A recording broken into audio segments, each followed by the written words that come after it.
ក្នុងចម្ពោះទ្វីបសូមឲ្យប្រជាពលរដ្ឋបានរៀបចំខ្លួនប្រាណផ្ទះសម្បែងព្រមទាំងជំរះនៅមន្ទិលសៅម៉ងឲ្យអស់ក្នុងឆ្នាំចាស់ហើយធ្វើនៅសេរីសួស្តីឲ្យចូលមកនៅក្នុងឆ្នាំថ្មីដោយការរក្សាចិត្តឲ្យសុចរិតទៀងត្រង់បានប្រកាន់ភ្ជាប់នៅសិល5មានការមិនសម្លាប់សត្វការលួចនៅវត្ថុរបស់អ្នកដទៃដែលគេមិនបានឲ្យដោយកាយវិចារចិត្តការមិនប្រព្រឹត្តខុសក្នុងកាមទាំងឡាយការមិននិយាយនៅពាក្យកុហកភូតភរបោកប្រាស់ការមិនសែបនៅគ្រឿងស្រវឹងដើម្បីធ្វើនៅសេចក្តីបរិសុទ្ធឲ្យស្អាតទាំងកាយទាំងចិត្តបាននៅសេរីសួស្តីក្នុងឆ្នាំថ្មីនេះសូម្បីតែក្នុងមហាសង្គ្រាមក៏លោកផ្ដាំមិនចឹងដែរប៉ុន្តែយើងចេះតែធ្វើឲ្យច្រាស់ផ្ទុយអំពីការណែនាំបានយើងចេះតែជួបរឿងក្តៅក្រហាយ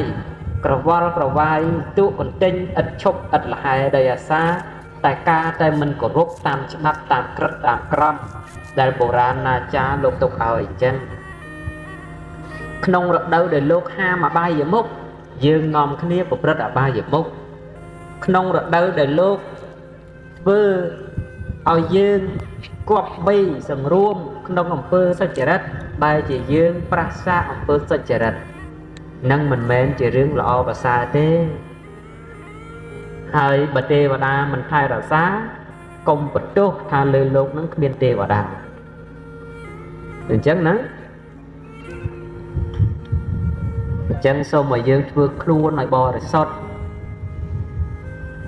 កុំឆ្លោះប្រកែកគ្នាមានចិត្តស្ថិតនៅក្នុងមេត្តាករុណាមុទិតាឧបេក្ខាដើម្បីញ៉ាំងប្រយោជន៍គឺសេរីសួស្តីក្នុងឆ្នាំចាស់ឈានចូលឆ្នាំថ្មីនេះឲ្យចម្រុងចម្រើនតទៅលោកទាំងឡាយគប្បីសម្គាល់នៅហេតុយ៉ាងហ្នឹងថាបុគ្គលដតីខាងក្រៅដែលបរិសុទ្ធ1000 10000នាក់មិនស្មើនឹងខ្លួនយើងដែលបរិសុទ្ធខ្លួនឯងទេព្រោះការដែលមានវត្ថុខាងក្រៅជាទីពឹងមិនស្រួលដោយខ្លួនជាទីពឹងសម្រាប់ខ្លួនទេលោកគិតថាបុគ្គលសង្ឃអង្គនោះបរិសុទ្ធបុគ្គលសង្ឃអង្គនេះបរិសុទ្ធបុគ្គលខាងនោះជាអ្នកបរិសុទ្ធបុគ្គលខាងនេះជាអ្នកបរិសុទ្ធហើយលោកទាំងឡាយរត់ទៅរកបុគ្គលទាំងអស់នោះដើម្បីផ្ញើទាននឹងគេខ្លះដើម្បីយកគេជាទីពឹងទីរលឹកខ្លះដើម្បីទៅសុំសេចក្តីសុខនឹងគេខ្លះប៉ុន្តែការធ្វើបែបនោះមិនស្មើនឹងយើងធ្វើសេចក្តីបរិសុទ្ធឲ្យមានដល់យើងខ្លួនយើងទេទុកនេះនឹងអស់ទៅដោយម្ដេចបានបើខ្លួនយើងមិនទាន់ឆ្លងផុតនៃដំណាក់កាលទុកផងនោះអញ្ចឹងហើយគប្បីធ្វើខ្លួនឲ្យរឹងប៉ឹងឲ្យជ្រះថ្លាឲ្យមាំមួនឲ្យចាស់ខ្លានៅក្នុងការបរិសុទ្ធដោយកាយវាចានិងចិត្តជាពិសេសក្នុងព្រះរតនត្រ័យនឹងឯងលោកទាំងឡាយឯងលោកទាំងឡាយឃើញទេកាលដែលធម្មជាតិទាំងឡាយប្រែប្រួលព្រោះមនុស្សបាត់ទៅនៃគុណធម៌ដ៏ច្រើនកាលណាមនុស្សបាត់ទៅនៅគុណធម៌ធ្វើឲ្យរដូវមិនទៀងកាលណាដែលរដូវទាំងឡាយដើរមិនទៀងហើយយប់និងថ្ងៃដើរទៅមិនស្មើគ្នាយប់និងថ្ងៃដើរទៅមិនស្មើគ្នាព្រះអាទិត្យចាប់ផ្ដើមក្តៅខ្លាំងព្រះច័ន្ទរមែងដើរឆ្ងាយទៅអំពីផែនដីរមែងដើរទៅខុសគន្លងធ្វើឲ្យកើតជាការក្តៅខ្លាំងធ្វើឲ្យកើតជាការត្រជាក់ខ្លាំងធ្វើឲ្យកើតជាការព្យុះខ្លាំងធ្វើឲ្យការកើតជាការមានជំនន់ផ្សេងៗទៀតដែរព្រោះអាស្រ័យរូបបំនៅគុណធម៌ផែនដីចាប់ផ្ដើមដើរខុសប្រសំគុំនៅមានតែចៅអធិការមកអង្គ សក្តិក៏ខ្លួនឯងកូននេតក៏ខ្លួនឯងគ្រូសូត្រក៏ខ្លួនឯងតែដោយសារតែលោកមកទៅចេញទៅសិក្សារៀនសូត្រទៅដល់ទៅបុណ្យទានទៅមកវិញទៅការកសាងលំបាកហើយតែការរក្សាទើបជាពិបាកជាងរឿងកសាងទៅទៀតរឿងកសាងខ្ញុំបកណាម្ចាស់ជាសូវបរាអីពេកទេទៅតាមអត្តភាពដែលមានលោកទាំងឡាយមានលទ្ធភាពប៉ុណ្ណាកសលសាងទៅប៉ុណ្ណោះចុះមិនជាបញ្ហាអីចោតសំខាន់ពេកទេរឿងដែលគួរបារម្ភហើយខ្វល់ខ្វាយគឺកាលដែលកសាងរួចហើយខ្វះការថែរក្សាដែលធ្វើឲ្យញើសឈាមដែលយើងប្រឹងប្រែងអស់រយៈកាលជាង10ឆ្នាំនេះទៅជារបស់ឥតសារៈនោះទើបជារឿងគួរឲ្យបារម្ភដូច្នេះហើយលោកអាចារ្យគណៈកម្មការដែលជាសេនាធិការរបស់ព្រះគ្រូចៅអធិការវត្តលៃយ៉ាងម៉េចលៃដូចម្ដេចឲ្យចេះជួយមើលការខុសត្រូវព្រះវិហារថ្មីដែលគ្រប់តែកសាងឲ្យថ្មីនេះឲ្យបានល្អប្រសើរព្រោះទំហំទឹកប្រាក់ប្រមាណជាង 1000 លានរៀលនេះគឺកើតឡើងពីញើសឈាមរបស់ព្រះសង្ឃអាចារ្យគណៈកម្មការជាពុទ្ធបរិស័ទគ្រប់ទិសទីទាំងអស់អញ្ចឹងហើយលៃយ៉ាងម៉េចពេលដែលកសាងឲ្យត្រូវថែទាំឲ្យសមនឹងតម្លៃដែលយើងលះបង់ធ្វើស្អាតបានប៉ុណ្ណាក្តីមិនស្អាតបានប៉ុណ្ណាក្តីមិនមែនជារឿងចាស់ទេរឿងដែលចាស់រក្សានៅអនាម័យនិងផាសុកភាពរបស់សំណង់នោះបានល្អណាស់ទៅវិញទេផ្ទះស្លឹកមិនខុសពីផ្ទះឈើផ្ទះឈើមិនខុសពីផ្ទះថ្មផ្ទះថ្មក៏មិនខុសពីប្រាសាទវាំងល្អដែរគឺពេលដែលធ្វើហើយត្រូវការយកចិត្តទុកដាក់ក្នុងការថែរក្សាឲ្យបាននៅអនាម័យសុខភាពបើយើងចេះបោសចេះសម្អាតចេះមើលថែទៅសំណង់ទាំងអស់នោះនឹងស្អាតបានយូរនៅបានយូរគួរជាទីជ្រះថ្លានៃបរិស័ទទាំងពួងកុំឲ្យសំណង់ដែលកសាងអស់ដល់តែរាប់ម៉ឺនរាប់សែនបែរជាបញ្ចុះសីមាបានតែមួយថ្ងៃពីរថ្ងៃកើតជាទីលានឲ្យក្មេងលេងឈូសទេអញ្ចឹងគឺលៃយ៉ាងម៉េច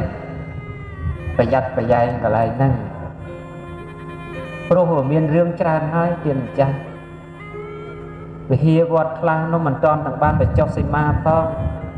ក្មេងឡើងលេងឈូសដល់មុខព្រះនោះតែយើងកសាងវិហារនោះកសាងសាលានោះ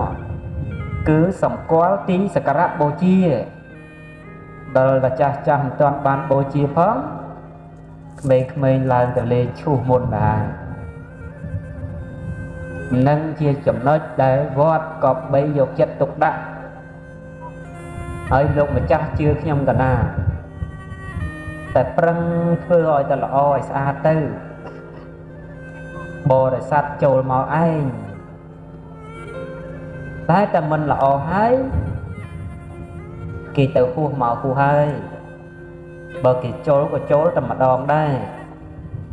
អត់ចូលពីរដងទេតែបើយើងធ្វើឲ្យល្អតែគេមកហើយគេចេះតែចង់មកទៀតវត្តអារាមបីដូចជាបុប្ផាជាតិបេតងអញ្ចឹង ហើយបរិស័ទបីដូចជាភូមិរាជាតិអញ្ចឹងកាលណាកាលនោះមានលំអងមានក្លិនមានរសល្អហើយសត្វភូមិជាតិទាំងឡាយហ្នឹងរមែងហោះមកចោមរោមឥតឈប់ឈរតែបផ្កានោះជាផ្កាសោះអត់ក្លិនជាផ្កាអត់រសបរិស័ទទាំងឡាយហ្នឹងក៏មិនសូវជាខ្វល់ខ្វាយរវល់ទេអញ្ចឹងលៃយ៉ាងម៉េចដូចម្ដេចក៏បីធ្វើលំអរបស់ខ្លួនហើយលំអរបស់វត្តអារាមផ្អែកទៅលើអនាម័យផ្អែកទៅលើរបៀបរៀបរយការយកចិត្តទុកដាក់របស់ព្រះគ្រូចៅអធិការរបស់អាចារ្យគណៈកម្មការជាដើមលោកទាំងឡាយដែលគេឲ្យឈ្មោះថាបុណ្យបញ្ចុះសីមាព្រោះកំណត់ការពាត់ការខំការរៀបរៀងនៅអន្តរាយទីគេហៅថាសីមាប៉ុន្តែពាក្យថារៀបរៀងការពារនៅអន្តរាយក្នុងទីនេះមិនមែនការរៀបរៀងអន្តរាយពីព្រះយមាឧបទ្រពឧត្តបាតអីទេប៉ុន្តែសំដៅលើការរៀបរៀងនៅការខូចនៃកម្មផ្សេងដែលព្រះភិក្ខុសង្ឃលោកធ្វើបានតែចាំបាច់ធ្វើនៅសីមាកម្មកាលណាក្នុងវត្តបានយកនៅខណ្ឌសីមាមានព្រះវិហារឬរោងអបោសុតជាគោលហើយវេលាត្រូវការបួសគឺឧបសម្បទាកម្មវេលាត្រូវការធ្វើនៅកឋិនកម្មវេលាត្រូវការធ្វើនៅបតិមោ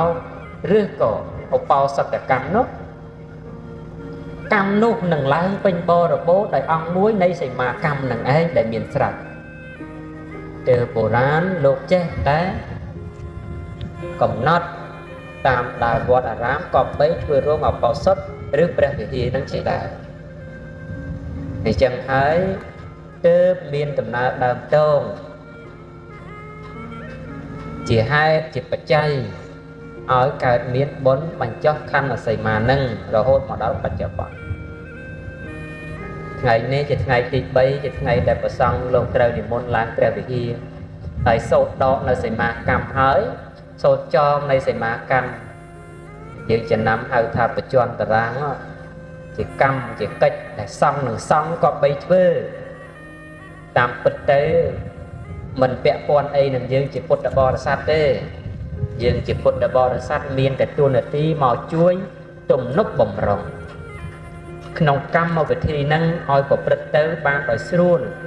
ក្នុងបណ្ឌបាតបច្ច័យក្នុងទេសជ្ជៈបច្ច័យក្នុងបច្ច័យផ្សេងដែលចាំបាច់ហើយចូលរួមឧបត្ថម្ភតាមកម្លាំងធនធានដែលមានតែកិច្ចអំពីនោះគឺប្រកាសប្រជានៅលើសង្ឃទៅវិញទេតែលោកត្រូវធ្វើត្រូវកំណត់ឲ្យសីមាកម្មនេះឡើងឬមិនឡើងអាស្រ័យនៅលើព្រះភិក្ខុសង្ឃខ្ញុំបកណាខ្ញុំម្ចាស់មិនសំដែងអីឲ្យជ្រៅរៀបរាប់ពីសីមាកម្មនេះទេព្រោះបើលើកយកមកពន្យល់ឲ្យវែងឆ្ងាយទៅពុទ្ធបរិស័ទក៏មិនឆ្លៀសល្មមអាចនឹងជ្រាបរឿងនឹងបានដែរព្រោះរឿងនឹងស្ថិតនៅលើសង្ឃស្មោះអត់មាននៅលើពីបរិស័ទទេអញ្ចឹងហើយសង្ឃលោកស្គាល់កិច្ចដែលគួរនិងកិច្ចដែលមិនគួរក្នុងសីមាកម្មនឹងហើយគ្រាន់តែអានិសង្ឃនៃការធ្វើនៅវិហារទានបាននៅភាពស្រួលដល់បរិស័ទទាំងឡាយក្នុងអនាគតដែលអានិសង្ឃនៃសេនាសនៈទាននឹងឯងលោកទាំងឡាយរដូវកាលនេះកាន់តែគៀកមែនតែនហើយនៃការឆ្លងនៃទេសកាលចាស់ châu đọc tết sẽ cao thay miền thiệp chùm rôn chùm ra tê và đá nằm nâng sao ấy chỉ đàm chẳng tư đôi chìm mình che chọc mình che hơi lốp tầng lai tê và đá nằm đi sao ở vây có sao thì cho bục nô nằm đi lục ba dạng mấy có làm ba để cho srul dạng mấy có srul để cho tại số ở dương complete à thế và đa đại nâu nương xe dương có trong vì xa ấy có trong sỏi ấy để vinh nhá từ chỉ riêng để chẳng ba lại từ non kia kết tại tê và đa nắng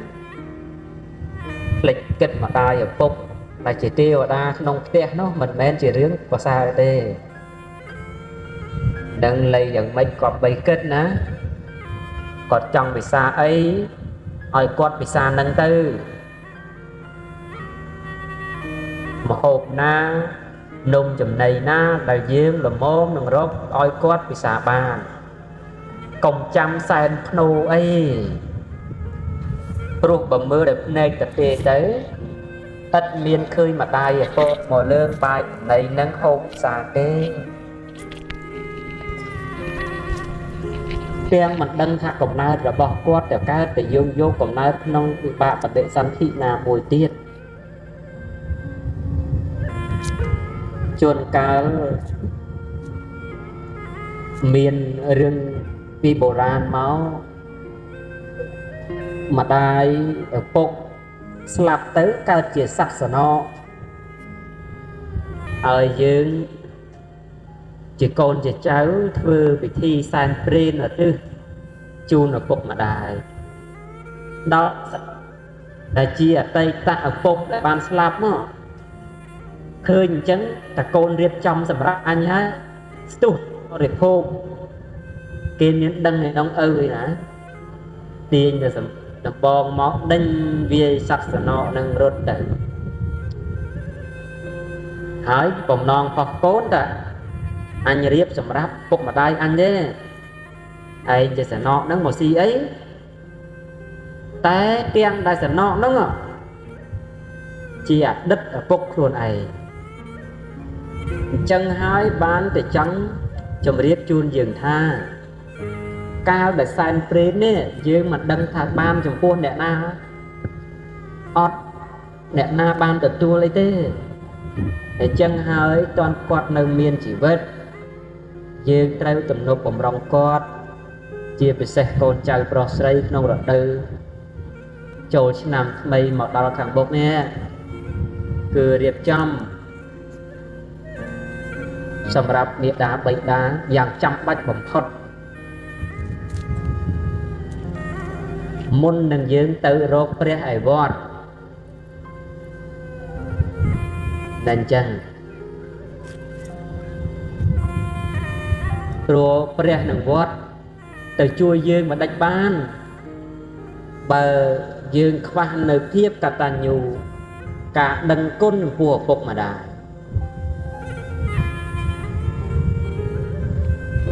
miền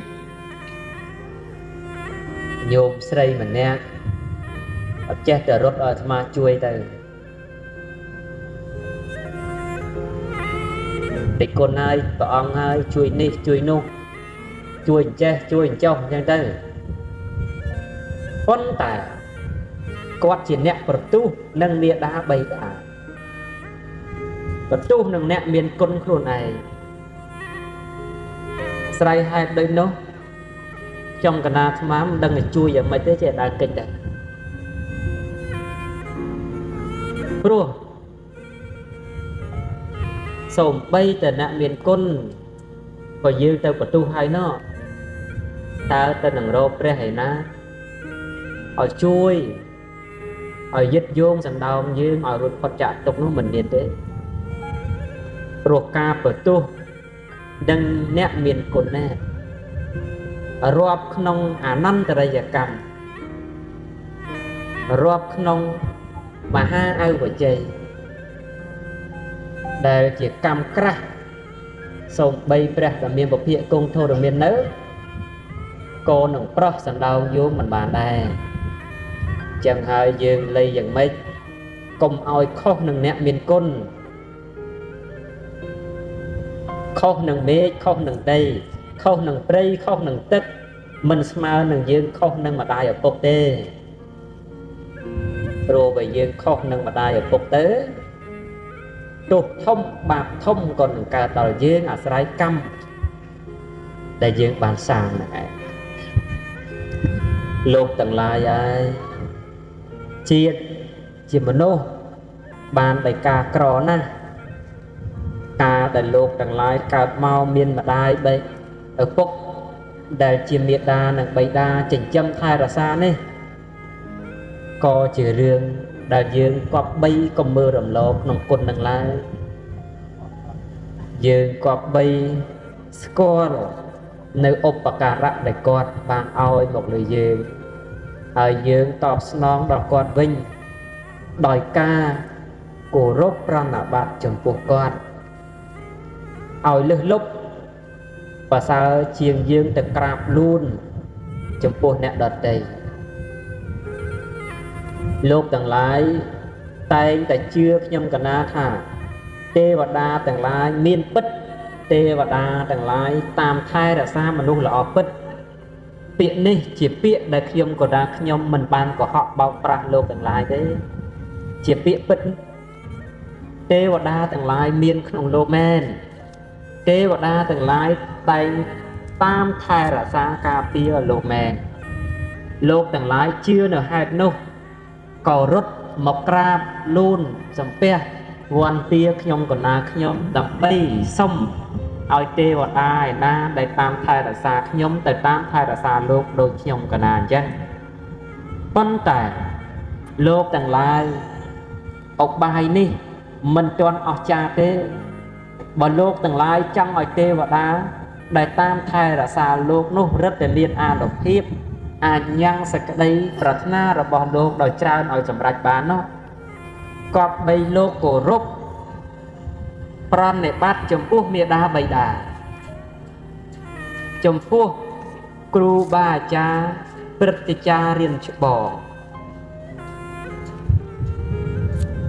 ចំពោះព្រះរតនត្រ័យផងបើលោកទាំងឡាយគោរពបានចំពោះបុគ្គលដ៏អន្លើខាងណាដោយតែខ្ញុំកណាខ្ញុំបានប្រកាសជម្រាបជូននោះទេវតានោះនឹងពិភាក្សារក្សាការពារលោកទាំងឡាយដោយមិនបាច់សុំដោយមិនបាច់ទៅអង្វរអីទេ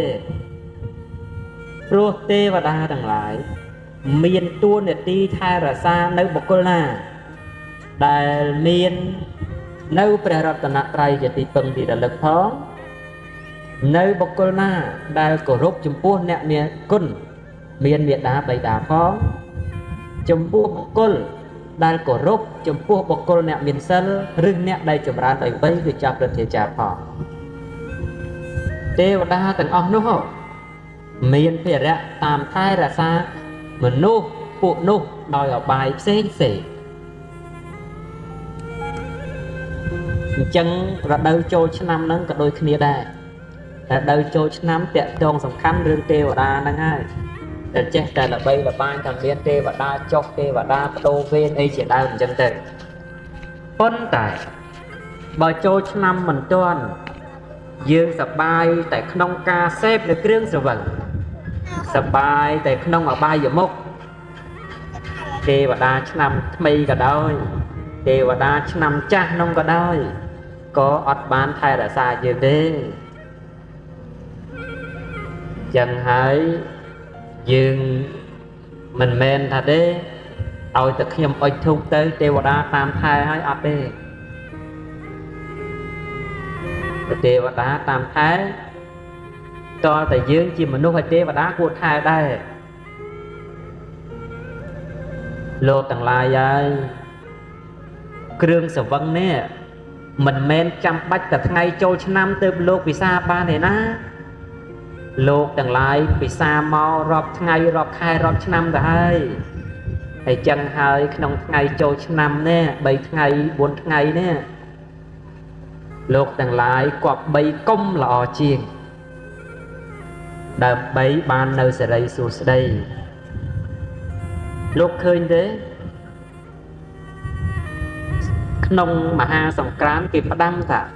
សូមឲ្យប្រជាពលរដ្ឋប្រុសស្រីទាំងអស់រៀបចំផ្ទះសម្បែងតុបតែងលម្អដោយគ្រឿងសក្ការៈផ្សេងមានស្លាធម៌បាយសីបរិយមនុស្សស្លា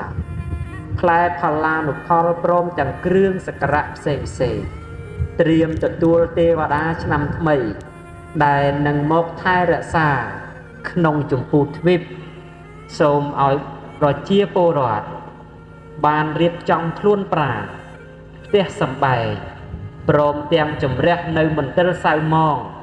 ឲ្យអស់ក្នុងឆ្នាំចាស់ហើយធ្វើនៅសេរីសួស្តីឲ្យចូលមកនៅក្នុងឆ្នាំថ្មីដោយការរក្សាចិត្តឲ្យសុចរិតទៀងត្រង់បានប្រកាន់ភ្ជាប់នៅសិល5មានការមិនសម្លាប់សត្វការលួចនៅវត្ថុរបស់អ្នកដទៃដែលគេមិនបានឲ្យដោយកាយវិចារចិត្តការមិនប្រព្រឹត្តខុសក្នុងកាមទាំងឡាយការមិននិយាយនៅពាក្យកុហកพูดផបោកប្រាស់ការមិនសែបនៅគ្រឿងស្រវឹងដើម្បីធ្វើនៅសេចក្តីបរិសុទ្ធឲ្យស្អាតទាំងកាយទាំងចិត្តបាននៅសេរីសួស្តីក្នុងឆ្នាំថ្មីនេះសំបីតែក្នុងមហាសង្គ្រាមក៏លោកផ្ដាំមិនចឹងដែរប៉ុន្តែយើងចេះតែធ្វើឲ្យច្រាស់ទុយអំពីការណែនាំបានយើងចេះតែជួបរឿងក្តៅក្រហាយក្រវល់ក្រវាយទូកន្ទិញឥតឈប់ឥតលហែដោយអាសាតែការតែមិនគោរពតាមច្បាប់តាមក្រឹតតាមក្រមដែលបុរាណអាចារ្យលោកទុកឲ្យអញ្ចឹងក្នុងរដូវដែលលោកហាមអបាយមុខយើងនាំគ្នាប្រព្រឹត្តអបាយមុខក្នុងរដូវដែលលោកធ្វើឲ្យយើងគប្បីសង្រួមក្នុងអំពើសុចរិតបែរជាយើងប្រះសាអំពើសុចរិតនឹងមិនមែនជារឿងល្អប្រសើរទេហើយបើទេវតាមិនថែរក្សាកុំបន្ទោសថាលើលោកនឹងគ្មានទេវតាអញ្ចឹងណាអញ្ចឹងសូមឲ្យយើងធ្វើខ្លួនឲ្យបរិសុទ្ធ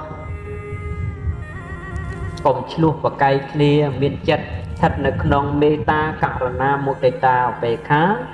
ដើម្បីញ៉ាំងប្រយោជន៍គឺសេរីសួស្តីក្នុងឆ្នាំចាស់ឈានចូលឆ្នាំថ្មីនេះឲ្យចម្រុងចម្រើនតទៅលោកទាំងឡាយគប្បីសម្គាល់នៅហេតុយ៉ាងนั้นថាបុគ្គលដតីខាងក្រៅដែលបរិសុទ្ធ 1000-10000 នាក់មិនស្មើនឹងខ្លួនយើងដែលបរិសុទ្ធខ្លួនឯងទេព្រោះការដែលមានវត្ថុខាងក្រៅជាទីពឹងមិនស្រួលដោយខ្លួនជាទីពឹងសម្រាប់ខ្លួនដែរលោកគិតថាបុគ្គលសង្ឃអង្គនោះបរិសុទ្ធបុគ្គលសង្ឃអង្គនេះបរិសុទ្ធបុគ្គលខាងនោះជាអ្នកបរិសុទ្ធបុគ្គលខាងនេះជាអ្នកបរិសុទ្ធហើយលោកទាំងឡាយរត់ទៅរកបុគ្គលទាំងអស់នោះដើម្បីផ្ញើទាននឹងគេខ្លះដើម្បីយកគេជាទីពឹងទីរលឹកខ្លះដើម្បីទៅសុំសេចក្តីសុខនឹងគេខ្លះប៉ុន្តែការធ្វើបែបនោះមិនស្មើនឹងយើងធ្វើសេចក្តីបរិសុទ្ធឲ្យមានដល់យើងខ្លួនយើងទេទុកនេះនឹងអស់ទៅដោយម្ដេចបានបើខ្លួនយើងមិនទាន់ឆ្លងផុតនៃដំណាក់កាលទុកផងនោះចឹងហើយគប្បីធ្វើខ្លួនឲ្យរឹងប៉ឹងឲ្យជ្រះថ្លាឲ្យមាំមួនឲ្យចាស់ខ្លានៅក្នុងការបរិសុទ្ធដោយកាយវិចារនិងចិត្តជាពិសេសក្នុងព្រះរតនត្រ័យនឹងឯងលោកទាំងឡាយឯងលោកទាំងឡាយឃើញទេកាលដែលធម្មជាតិទាំងឡាយប្រែប្រួលព្រោះមនុស្សបាត់ទៅនៃគុណធម៌ដ៏ច្រើនកាលណាមនុស្សបាត់ទៅនៅគុណធម៌ធ្វើឲ្យរដូវមិនទៀងកាលណាដែលរដូវទាំងឡាយដើរមិនទៀងហើយយប់និងថ្ងៃដើរទៅមិនស្មើគ្នាយប់និងថ្ងៃដើរទៅមិនស្មើគ្នាព្រះអាទិត្យ จับដើមក្តៅខ្លាំងព្រះច័ន្ទរមែងដើរឆ្ងាយទៅអំពីផែនដីរមែងដើរទៅខុសគន្លងធ្វើឲ្យកើតជាការក្តៅខ្លាំងធ្វើឲ្យកើតជាការត្រជាក់ខ្លាំងធ្វើឲ្យកើតជាការជុះខ្លាំងធ្វើឲ្យការកើតជាការមានជំនន់ផ្សេងជាដែរព្រោះអាស្រ័យរកបាត់បង់នូវគុណធម៌ផែនដីចាប់ដើមដើរខុសធម្មជាតិទាំងឡាយរមែងប្រព្រឹត្តមិនទៀងមិនស្មើព្រោះអាស្រ័យមនុស្សបាត់ទៅនូវគុណធម៌នឹងឯង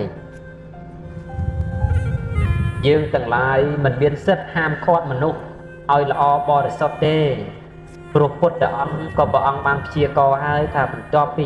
បងបរិនិព្វានទៅមនុស្ស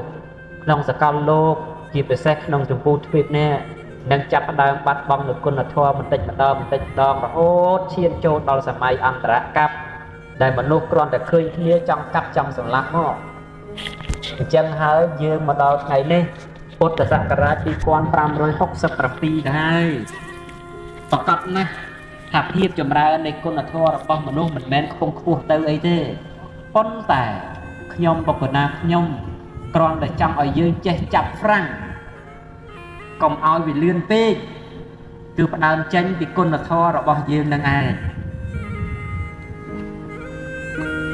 ចេះប្រើពាក្យពីរោះភាសាចេះរាប់អានញញឹមញញែកដាក់គ្នាចេះរាប់អានគ្នាដោយមេត្តាធម៌ដោយសង្ឃៈធម៌ដោយសុជីវធម៌អញ្ចឹងទៅចេះដាស់តឿនការក្រែងរំលឹកគ្នាដោយសុជីវធម៌ដោយគុណធម៌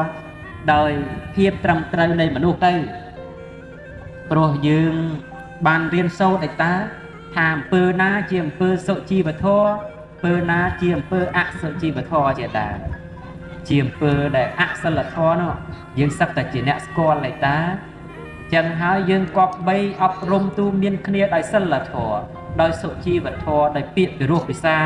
ពាក្យផ្អែមល្ហែមក្នុងការទូមានដាស់តឿនគ្នាទៅព្រោះយើងនេះមិនទាន់ជាសម័យដេរឆាននេះទេមិនទាន់ជាសម័យដែលមនុស្សចូលក្នុងអន្តរកប្បអីទេជាសម័យនៅមានធម៌នៅឡើយអញ្ចឹងយើងលៃយ៉ាងម៉េចគឺនិយាយដោយធម៌នឹងគ្នាទៅដោះស្រាយទូមានអប់រំកូនចៅក៏អញ្ចឹងដែរការនិយាយនឹងប្តីប្រពន្ធក្រុមគ្រួសារក៏អញ្ចឹងដែរក៏បីប្រកបដោយសុជីវធម៌ដោយសង្ឃៈធម៌ដោយមេត្តាធម៌ទៅដើម្បីកុំឲ្យភាពវឹកវរនៃអន្តរាយរបស់មនុស្សនិងសត្វដែលឈានចូលមកដល់ក្នុងកាលខាងមុខនោះវាមកឆាប់លឿនពេកលោកទាំងឡាយចាំមើលទៅខែនេះក្តៅខ្លាំង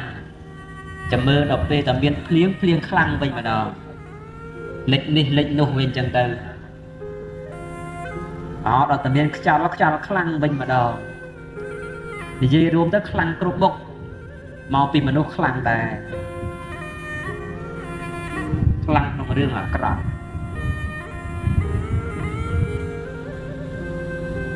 តែក្តៅខ្លាំងដល់តែពេលត្រជាក់ខ្លាំងវិញកន្លែងខ្លះទៅដល់តែភ្លៀងខ្លាំងវិញទៅលិចស្រូវលិចស្រែរត់ទៅធ្វើអីមិនកើតចឹងទៅព្រោះតែធម្មជាតិប្រែថាសភាវៈត្រត្រង់មិនចឹងណាសភាវៈត្រត្រង់ប៉ុន្តែសភាវៈត្រនឹងក៏មានសិទ្ធិបំផ្លាញដែរព្រោះសម័យណាមនុស្សដែលអស់នៅគុណធម៌គួរអង្គប់បីឲ្យធម្មជាតិនឹងត្រត្រង់បានទៀតយើងមើលសម័យដែលធម្មជាតិត្រូវបំផ្លាញលោកណាដោយភ្លើងដោយទឹកដោយខ្យល់ជាដើមគឺធម្មជាតិបំផ្លាញទេតាជាអ្នកបំផ្លាញទេតាចឹងហើយធម្មជាតិបំផ្លាញនោះត្រាតែមនុស្សអស់គុណធម៌ឲ្យធម្មជាតិរក្សាឲ្យធម្មជាតិត្រត្រង់ចឹងហើយបើយើងចង់ឲ្យធម្មជាតិនឹងត្រត្រង់ក៏បីយើងប្រកាន់ខ្ជាប់ក្នុងគុណធម៌លោកទាំងឡាយឃើញទេ ឥឡូវនៅមានមនុស្សខ្លួនជាមនុស្សក្បាលជាមនុស្សដៃជាមនុស្សជើងជាមនុស្សតែចិត្តមិនមែនជាមនុស្សទេនឹងហើយជាការអត់ទៅនៃគុណធម៌ក្នុងភាពទីកាលណាមនុស្សកើតបែបនឹងច្រើនធម្មជាតិអាក្រក់ក៏ជំនួសខ្លួនឲ្យធម្មជាតិល្អច្រើនដូចគ្នាដែរអញ្ចឹងហើយយើងក៏បីលៃយ៉ាងម៉េចកុំចាំគេណាកុំចាំថាទេចាំគេធ្វើល្អសិនចាំយើងនាំនេះធ្វើល្អតាមគេកុំអញ្ចឹងអីគឺផ្ដើមចេញពីការធ្វើល្អខ្លួនឯងពុទ្ធអង្គដែលព្រះអង្គបានត្រាស់មិនមែនព្រះអង្គនៅសុកព្រះអង្គអង្គុយចាំគេព្រះអង្គបានត្រាស់ទេគឺព្រះអង្គខំសាងសន្សំនៅមហាបារមីផ្សេងរហូតដល់ព្រះអង្គបានជាទីពឹងនៃសត្វសត្វក្នុងសកលលោកមានទេវលោកមានរលោកព្រហ្មលោកនិងមនុស្សលោកយ៉ាងដែរយកព្រះអង្គជាទីពឹងហើយបុគ្គលដែលជាទីពឹងឧទ្ទិសក៏ផ្ដើមចេញពីការប្រព្រឹត្តពីខ្លួនឲ្យខ្លួនជាទីពឹងដល់គេដែរអញ្ចឹងហើយយើងយកគំរូហ្នឹងទៅប្រឹងប្រែងរៀនសូត្រប្រឹងប្រែងអប់រំកាយវិចារចិត្តសន្សំនៅបារមីឲ្យខ្លួនឯងបានជាទីពឹងនៅខ្លួនឯងទៅហើយអ្នកដទៃនឹងបានជាទីពឹងខាងក្រោយដោយសារតែលោកមកទៅចេញទៅសិក្សារៀនសូត្រទៅដល់បុណ្យទានទៅមកវិញទៅការកសាងមួយលំបាកហើយតែការរក្សាទើបជាពិបាកជាងរឿងកសាងទៅទៀតរឿងកសាងខ្ញុំបកណាម្ចាស់ជាសិលបរមអីពេកទេទៅតាមអត្តភាពដែលមានលោកទាំងឡាយមានលទ្ធភាពប៉ុណ្ណាក៏សរសាងទៅប៉ុណ្ណោះចុះមិនជាបញ្ហាអីចោតសំខាន់ពេកទេរឿងដែលគួរបារម្ភហើយខ្វល់ខ្វាយគឺកាលដែលកសាងរួចហើយខ្វះការថែរក្សា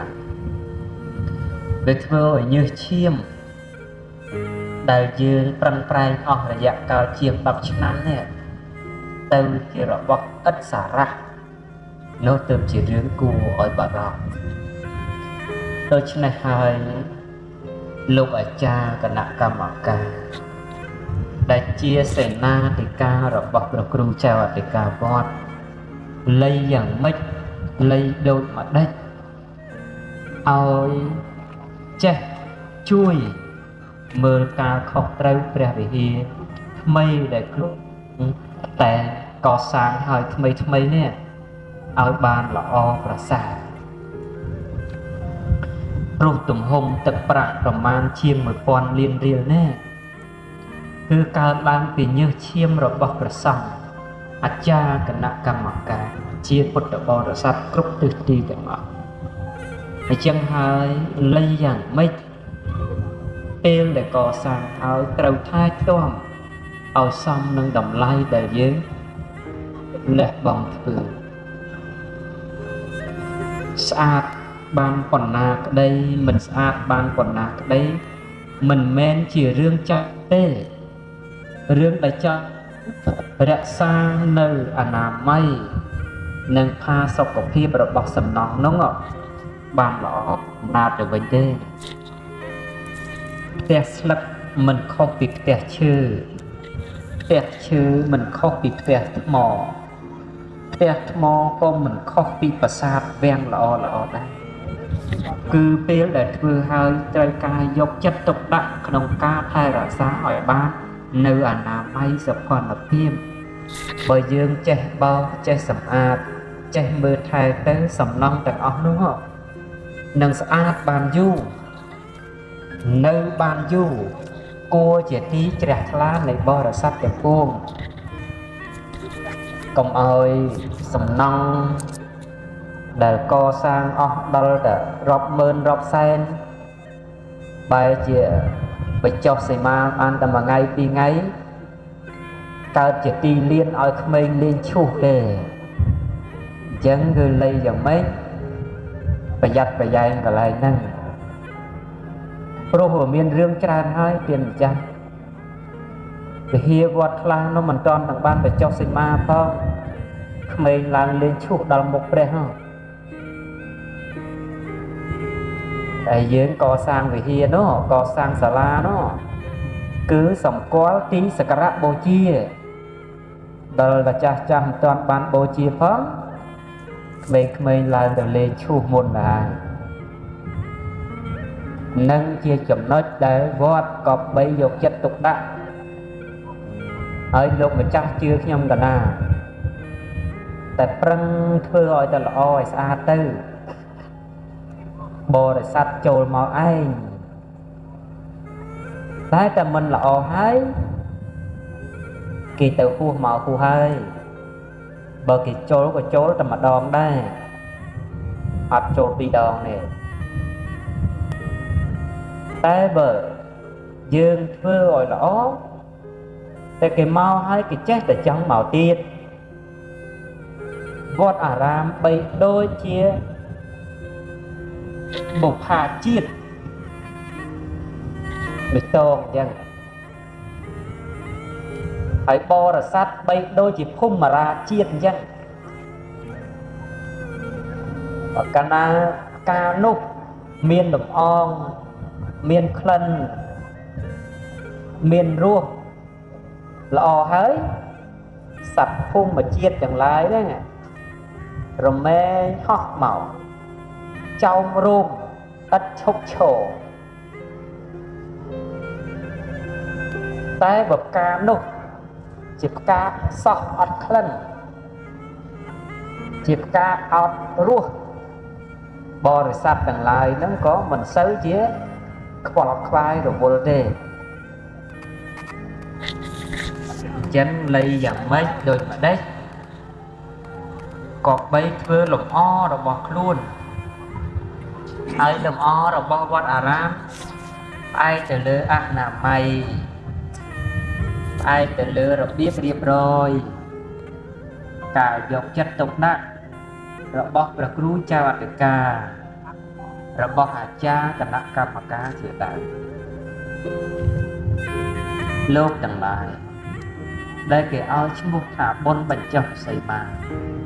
ព្រោះកំណត់ការពាត់ការខំការរៀបរៀងនៅអន្តរាយទើបគេហៅថាសីមាប៉ុន្តែពាក្យថារៀបរៀងការពារនៅអន្តរាយក្នុងទីនេះមិនមែនការរៀបរៀងអន្តរាយពីព្រះយមាឧបទ្រពឧត្តបាតអីទេប៉ុន្តែសំដៅលើការរៀបរៀងនៅការខូចនៃកម្មផ្សេងដែលព្រះភិក្ខុសង្ឃលោកធ្វើបានតែចាំបាច់ធ្វើនៅសីមាកាកាលណាក្នុងវត្តបានយកនៅខណ្ឌសីមាមានព្រះវិហារឬរោងអបោសុតជាគោលហើយវេលាត្រូវការបួសគឺឧបសម្បទាកម្មវេលាត្រូវការធ្វើនៅកឋិនកម្មវេលាត្រូវការធ្វើនៅបតិមោឬក៏ឧបោសថកម្មនោះកម្មនោះនឹងឡើងពេញបរិបូរណ៍ដោយអង្គមួយនៃសីមាកម្មនឹងឯងដែលមានស្រាប់ទៅបុរាណលោកចេះតែកំណត់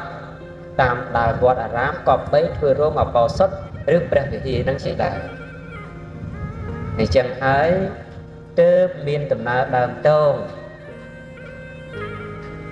ជាហេតុជាបច្ច័យឲ្យកើតមានបុណ្យបញ្ចុះខណ្ឌសីមានឹងរហូតមកដល់បច្ចុប្បន្នថ្ងៃនេះជាថ្ងៃទី3ជាថ្ងៃដែលព្រះសង្ឃលោកត្រូវនិមន្តឡើងព្រះវិហារហើយសូត្រដកនៅសីមាកម្មហើយសូត្រចងនៃសីមាកម្មយើងចំណាំហៅថាបច្ចន្ទរាងជាកម្មជាកិច្ចដែលសង្ឃនឹងសង្ឃក៏បីធ្វើតាមពិតទៅមិនពាក់ព័ន្ធអីនឹងយើងជាពុទ្ធបរិស័ទទេយើងជាពុទ្ធបរិស័ទមានតែតួនាទីមកជួយទំនប់បំរុង ក្នុងកម្មវិធីហ្នឹងឲ្យប្រព្រឹត្តទៅបានដោយស្រួលក្នុងបណ្ឌបាតបច្ច័យក្នុងភេសជ្ជៈបច្ច័យក្នុងបច្ច័យផ្សេងដែលចាំបាច់ហើយចូលរួមឧបត្ថម្ភតាមកម្លាំងធនធានដែលមានតែកិច្ចអំពីនោះគឺប្រកាសប្រជានៅលើសង្ឃទៅវិញទេតែលោកត្រូវធ្វើត្រូវកំណត់ឲ្យសេនាកម្មនេះឡើងឬមិនឡើងអាស្រ័យនៅលើព្រះភិក្ខុសង្ឃខ្ញុំបកណាខ្ញុំម្ចាស់មិនសម្ដែងអីឲ្យជ្រៅរៀបរាប់ពីសីមាកម្មនេះទេព្រោះបើលើកយកមកពន្យល់ឲ្យវែងឆ្ងាយទៅពុទ្ធបរិស័ទក៏មិនឆ្លៀសល្មមអាចនឹងជ្រាបរឿងនឹងបានដែរព្រោះរឿងនឹងស្ថិតនៅលើសង្ឃស្មោះអត់មាននៅលើពីបរិស័ទទេអញ្ចឹងហើយសង្ឃលោកស្គាល់កិច្ចដែលគួរនិងកិច្ចដែលមិនគួរក្នុងសីមាកម្មនឹងហើយគ្រាន់តែអានិសង្ឃនៃការធ្វើនៅវិហារទានបាននៅភាពស្រួលដល់បរិស័ទទាំងឡាយក្នុងអនាគតដែលអានិសង្ឃនៃសេនាសនៈទាននឹងឯងលោកទាំងឡាយរដូវកាលនេះកាន់តែគៀកមែនតែនហើយដោយការឆ្លងនៃទេសកាលចាស់ចូលដល់ទេសកាលថ្មីមានភាពចម្រូងចម្រាសទេវតាឆ្នាំនឹងសោយអីជាដើមចឹងទៅដូចជាមិនចេះចប់មិនចេះហើយលោកទាំងឡាយហើយទេវតាឆ្នាំនេះសោយអ្វីក៏សោយទៅចោះពុកភ្នូលឆ្នាំនេះ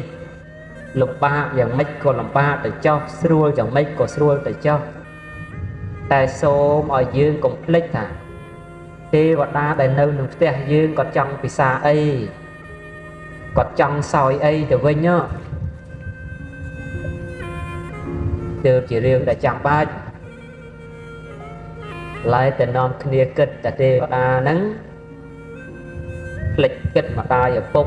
តែជាទេវតាក្នុងផ្ទះនោះមិនមែនជារឿងប្រសើរទេនឹងលៃយ៉ាងម៉េចគាត់បីគិតណាគាត់ចង់ពិសាអីឲ្យគាត់ពិសានឹងទៅមហូបណានំចំណីណាដែលយើងល្មមនឹងរកឲ្យគាត់ពិសាបានកុំចាំសែនភ្នូអីព្រោះបើមើលដល់ភ្នែកទេទៅឥតមានឃើញម្ដាយឪពុកមកលើកបាយចំណីនឹងហូបពិសាទេទាំងមិនដឹងថាកំណើតរបស់គាត់ទៅកើតទៅយកកំណើតក្នុងវិបាកបដិសន្ធិណាមួយទៀតជួនកាលមានរឿងពីបុរាណមកម្ដាយឪពុកស្លាប់ទៅកើតជាសត្វស្នកហើយយើងជាកូនជាចៅធ្វើពិធីសែនព្រេនឧទ្ទិសជូនឪពុកម្ដាយដល់ដែលជាអតីតឪពុកដែលបានស្លាប់មកឃើញអញ្ចឹងតែកូនរៀបចំសម្រាប់អញហើយស្ទុះបរិភោគគេមានដឹងឯដងឪឯណាទាញទៅ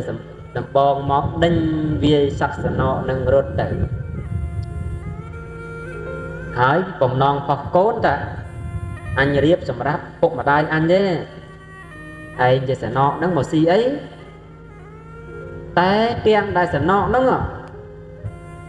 ជាអតីតឪពុកខ្លួនឯងអញ្ចឹងហើយបានតែចង់ជម្រាបជូនយើងថាកាលដែលសែនព្រេននេះយើងមិនដឹងថាបានចំពោះអ្នកណាអត់អ្នកណាបានទទួលអីទេអញ្ចឹងហើយតន់គាត់នៅមានជីវិតយើងត្រូវទំនុកបំរុងគាត់ជាពិសេសកូនចៅប្រុសស្រីក្នុងរដូវចូលឆ្នាំថ្មីមកដល់ខាងមុខនេះគឺរៀបចំសម្រាប់មេដាបៃតាយ៉ាងចាំបាច់បំផុតមុននឹងយើងទៅរកព្រះឯវត្ត đành chăng rồi bè nằng vót từ chui dương mà đánh ban bờ dương khoan nơi thiếp cả tàn nhu cả đằng côn của phục mà đài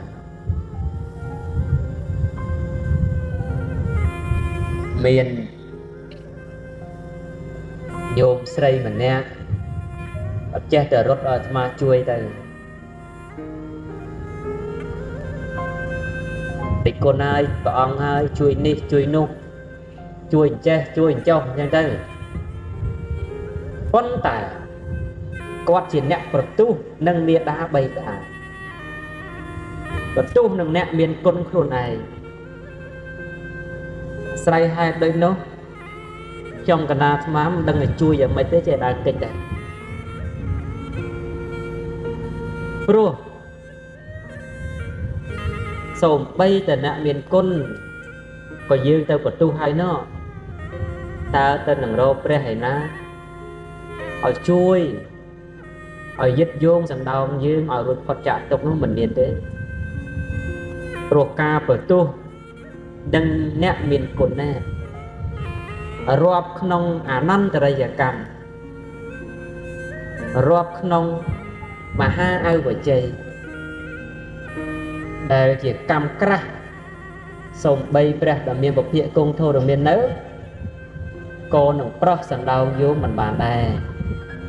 chẳng hơi dương lây dần mấy cùng oi khó nâng nẹt miền côn khó nâng bê khó nâng đây khó nâng prey khó nâng tức mình smile nâng dương khó nâng mà đai ở phục tê rồi về dương khó nâng mà đai ở phục tế trục thông bạc thông còn nâng cả tàu dương sái căm để dương bàn sàng này lục tầng lai ai chiết chỉ mà nô bàn đại ca cỏ na ca đại lục tầng lai ca mau miên mà đai bê ở phục để chiêm miệt đa nâng bày đa chỉnh châm thai ra xa nè có chữ riêng đại dương có bay có mưa rầm lột nông quân nâng lai dương có bay score nơi ốp bạc cà rạ để quạt bàn oi một người dương ở dương tọp non đọt quạt vinh đòi ca của rốt ra nạ bạc chẳng cuộc quạt oi lư lúc và sao chiên dương từ crap luôn chẳng cuộc nẹ đợt đây lúc tầng lái tay ta chưa nhâm cả na thả tê và đa tầng lái miên bích tê và đa tầng lái tam khai là sao mà luôn là ọ bích tiện đi chỉ tiện là khi của đa nhom mình ban của họ bao pra lô tầng lái thế chỉ tiện bích tê và đa tầng lái miên không lô men tê và đa tầng lái tay tam khai là sao cà tia lô men lô tầng lái chưa nở hai nô có rốt một crab luôn sầm pe quan tia nhom còn na nhom đập bay xong ao tê vào ai na đại tam thai là xa nhom tại tam thai là xa lục đôi nhom còn na chân phân tải lục tầng lai ốc bài ni mình chọn ốc cha thế bởi lục tầng lai trong ở tê vào đá đại tam thai là xa lục nó rất là liên an độc thiếp nhang sạch đây rất na rồi bọn lục đòi trao nói chậm rạch bán nó cọp bay lục của rút pran này bắt chấm phu miệt đa bày đà chấm phu kru ba cha praticha riêng bò chấm phu praratana trai phong bờ lốp tầng lai cổ rốc ban chấm phu bọc cô đã ẩn lơ khẳng nè đôi để khiêm của na khiêm ban bạc cả chấm đẹp chú nó tê và đa nô nâng phe đẹp xa ca pia lục tầng lái đôi mình bạch sông đôi mình bạch từ ổng voi thế pro tê và đa tầng lái miền tuôn để đi thay ra xa nơi bọc cô na đại miền nơi praratana traiจะตีpưng thì là lực phóng nơi bọc cô na đại cổ rốt chấm pua nẹt miền côn miền miệt đá bày đá phóng chấm pua bọc côn ដែលគោរពចំពោះបុគ្គលអ្នកមានសិលឬអ្នកដែលចម្រើនដោយវ័យគឺចាប់ព្រឹទ្ធាចារ្យផងទេវតាទាំងអស់នោះមានភារៈតាមថែរក្សាមនុស្សពួកនោះដោយអបាយផ្សេងអញ្ចឹងរដូវចូលឆ្នាំហ្នឹងក៏ដូចគ្នាដែររដូវចូលឆ្នាំតាក់ទងសំខាន់រឿងទេវតាហ្នឹងហើយតែចេះតែល្បីល្បាញថាមានទេវតាចុះទេវតាបដូរវេនអីជាដើមអញ្ចឹងទៅប៉ុន្តែបើចូលឆ្នាំមិនទាន់យើងសប្បាយតែក្នុងការសេពនៅគ្រឿងស្រវឹងសប្បាយតែក្នុងអបាយមុខទេវតាឆ្នាំថ្មីក៏ដោយទេវតាឆ្នាំចាស់នោះក៏ដោយក៏អត់បានថែរក្សាយើងទេចឹងហើយយើងមិនមែនថាទេឲ្យតែខ្ញុំអុជធូបទៅទេវតាតាមថែឲ្យអត់ទេទេវតាតាមថែតើតែយើងជាមនុស្សឲ្យទេវតាគួរថែដែរលោកទាំងឡាយហើយគ្រឿងស្រវឹងនេះមិនមែនចាំបាច់តែថ្ងៃចូលឆ្នាំទើបលោកពិសាបានទេណាលោកទាំងឡាយពិសាមករាប់ថ្ងៃរាប់ខែរាប់ឆ្នាំទៅហើយហើយចឹងហើយក្នុងថ្ងៃចូលឆ្នាំនេះ3ថ្ងៃ4ថ្ងៃនេះលោកទាំងឡាយគប្បីគុំល្អជាងដើម្បីបាននៅសេរីសួស្តីលោកឃើញទេក្នុងមហាសង្ក្រាន្តគេផ្ដាំថាសូមឲ្យប្រជាពលរដ្ឋប្រុសស្រីទាំងអស់រៀបចំផ្ទះសម្បែងតុបតែងលម្អដោយគ្រឿងសក្ការៈផ្សេងមានស្លាធម៌បាយសីបរិយមនុស្សស្លាផ្លែផល្លានុផលព្រមទាំងគ្រឿងសក្ការៈផ្សេងត្រៀមទទួលទេវតាឆ្នាំថ្មីដែលនឹងមកថែរក្សាក្នុងជម្ពូទ្វីបសូមឲ្យប្រជាពលរដ្ឋបានរៀបចំខ្លួនប្រាណផ្ទះសម្បែងព្រមទាំងជំរះនៅមន្ទិលសៅម៉ងឲ្យអស់ក្នុងឆ្នាំចាស់ហើយធ្វើនៅសេរីសួស្តីឲ្យចូលមកនៅក្នុងឆ្នាំថ្មីដោយការរក្សាចិត្តឲ្យសុចរិតទៀងត្រង់បានប្រកាន់ភ្ជាប់នៅសិល5មានការមិនសម្លាប់សត្វការលួចនៅវត្ថុរបស់អ្នកដទៃដែលគេមិនបានឲ្យដោយកាយវិចារចិត្តការមិនប្រព្រឹត្តខុសក្នុងកាមទាំងឡាយការមិននិយាយនៅពាក្យកុហកพูดផបោកប្រាស់ការមិនសែបនៅគ្រឿងស្រវឹងដើម្បីធ្វើនៅសេចក្តីបរិសុទ្ធឲ្យស្អាតទាំងកាយទាំងចិត្តបាននៅសេរីសួស្តី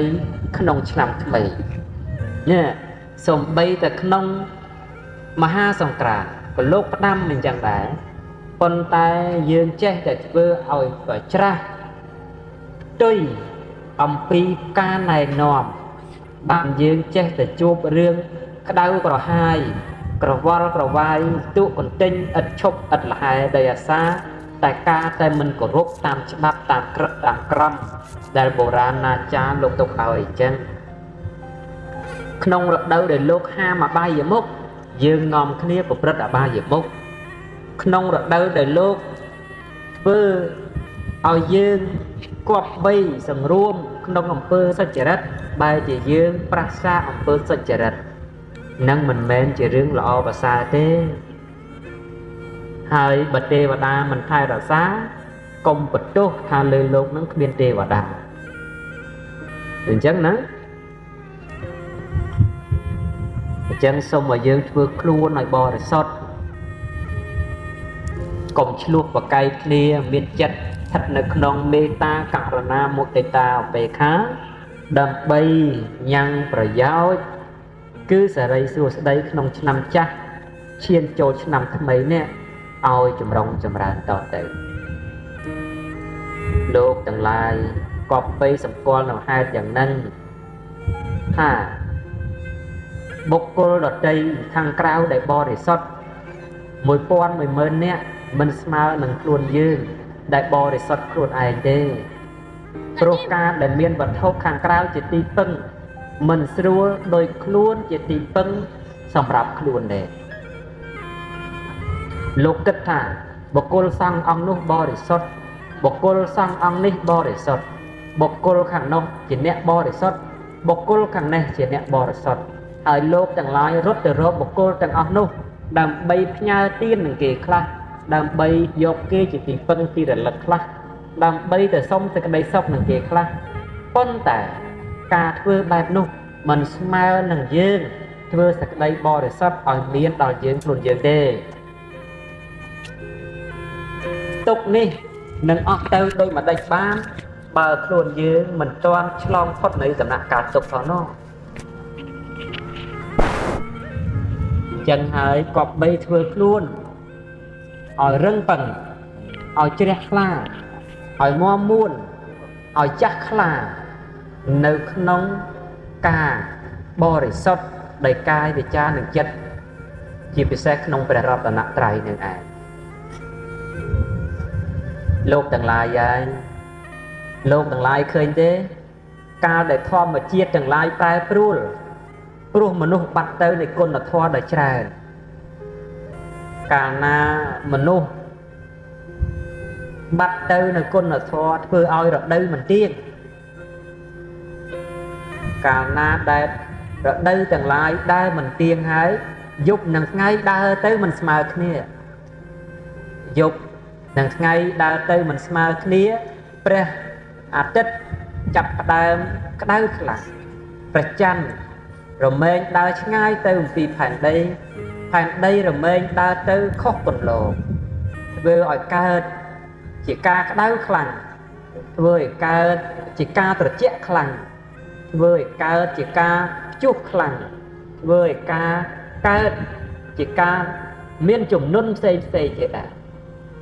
ព្រោះអាស្រ័យរកបំណគុណធម៌ផែនដីចាប់ផ្ដើមដើរខុសធម្មជាតិទាំងឡាយរមែងប្រព្រឹត្តមិនទៀងមិនស្មើព្រោះអាស្រ័យមនុស្សបាត់ទៅនៅគុណធម៌នឹងឯងយើងទាំងឡាយមិនមានសិទ្ធិហាមឃាត់មនុស្សឲ្យល្អបរិសុទ្ធទេព្រោះពុទ្ធអង្គក៏ព្រះអង្គបានព្យាករណ៍ហើយថាបន្ទាប់ពីបងប្រែនិព្វានទៅមនុស្សក្នុងសកលលោកជាពិសេសក្នុងចម្ពោះទ្វីបនេះនឹងចាប់ផ្ដើមបាត់បង់នូវគុណធម៌បន្តិចម្ដងរហូតឈានចូលដល់សម័យអន្តរកប្បដែលមនុស្សគ្រាន់តែឃើញគ្នាចង់កាប់ចង់សម្លាប់មកអញ្ចឹងហើយយើងមកដល់ថ្ងៃនេះពុទ្ធសករាជ2567ទៅហើយប្រកបណាស់ថាភាពចម្រើននៃគុណធម៌របស់មនុស្សមិនមែនខ្ពង់ខ្ពស់ទៅអីទេប៉ុន្តែខ្ញុំបកណាខ្ញុំគ្រាន់តែចង់ឲ្យយើងចេះចាប់ហ្វ្រាំងកុំឲ្យវាលឿនពេកគឺផ្ដើមចេញពីគុណធម៌របស់យើងនឹងឯងចេះប្រើពាក្យពីរោះភាសាចេះរាប់ញញឹមញញែកដាក់គ្នាចេះរាប់អានគ្នាដោយមេត្តាធម៌ដោយសង្ឃៈធម៌ដោយសុជីវធម៌អញ្ចឹងទៅចេះដាស់តឿនការក្រែងរំលឹកគ្នាដោយសុជីវធម៌ដោយគុណធម៌ដោយភាពត្រឹមត្រូវនៃមនុស្សទៅព្រោះយើងបានរៀនសូត្រដែរតាថាអំពើណាជាអំពើសុជីវធម៌អំពើណាជាអំពើអសុជីវធម៌ជាដែរជាអំពើដែលអសិលធម៌នោះយើងសឹកតែជាអ្នកស្គាល់ដែរតាចឹងហើយយើងគប្បីអប់រំទូមានគ្នាដោយសិលធម៌ដោយសុជីវធម៌ដោយពាក្យពីរោះភាសាពាក្យផ្អែមល្ហែមក្នុងការទូមានដាស់តឿនគ្នាទៅព្រោះយើងនេះមិនទាន់ជាសម័យដេរឆាននេះទេមិនទាន់ជាសម័យដែលមនុស្សចូលក្នុងអន្តរកប្បអីទេជាសម័យនៅមានធម៌នៅឡើយអញ្ចឹងយើងលែងយ៉ាងម៉េចគឺនិយាយដោយធម៌នឹងគ្នាទៅដោះស្រាយទូមានអប់រំកូនចៅក៏អញ្ចឹងដែរការនិយាយនឹងប្តីប្រពន្ធក្រុមគ្រួសារក៏អញ្ចឹងដែរក៏បីប្រកបដោយសុជីវធម៌ដោយសង្ឃៈធម៌ដោយមេត្តាធម៌ទៅដើម្បីកុំឲ្យភាពពឹកវរនៃអន្តរាយរបស់មនុស្សនិងសត្វដែលឈានចូលមកដល់ក្នុងកាលខាងមុខនោះវាមកឆាប់លឿនទេលោកទាំងឡាយចាំមើលទៅខែនេះក្តៅខ្លាំងចាំមើលដល់ពេលតែមានភ្លៀងខ្លាំងវិញម្ដងលិចនេះលិចនោះវិញចឹងទៅដល់តែមានខ្យល់ខ្លាំងវិញម្ដងនិយាយរួមទៅខ្លាំងគ្រប់មុខមកពីមនុស្សខ្លាំងដែរធ ខ្លាំងក្នុងរឿងអាក្រក់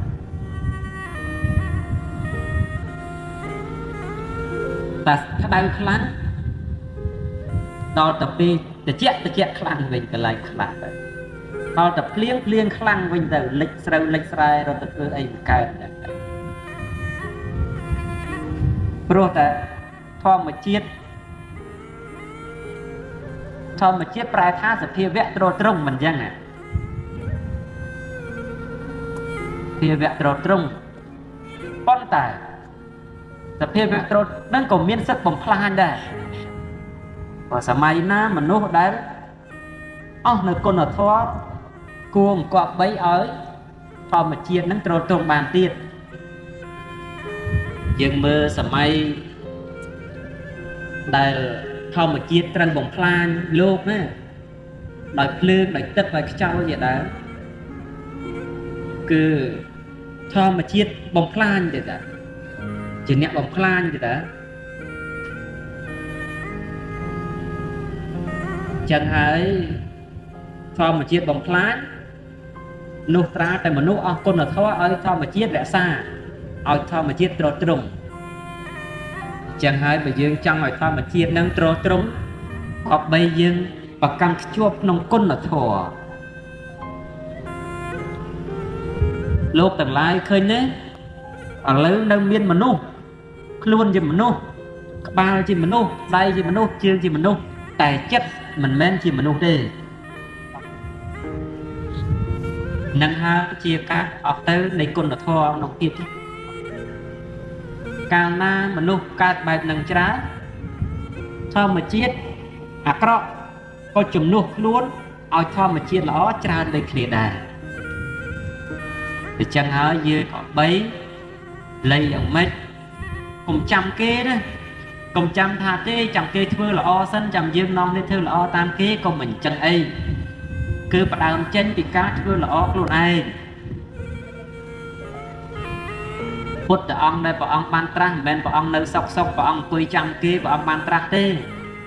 គឺព្រះអង្គខំសាងសន្សំនៅមហាបារមីផ្សេងរហូតដល់ព្រះអង្គបានជាទីពឹងនៃសត្វក្នុងសកលលោកមានទេវលោកមានរលោកព្រហ្មលោកនិងមនុស្សលោកជាដើមយកព្រះអង្គជាទីពឹងហើយបុគ្គលដែលជាទីពឹងពុទ្ធអង្គក៏ផ្ដើមចេញពីការប្រព្រឹត្តពីខ្លួន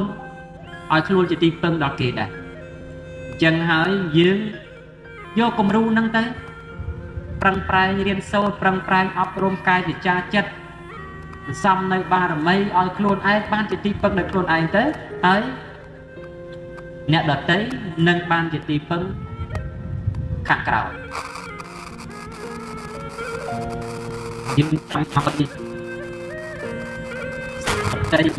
យើងជាទីពឹងមិនដែរសូមតែយើងជួបតែមិនអត់បានជាទីពឹងសម្រាប់ខ្លួនឯង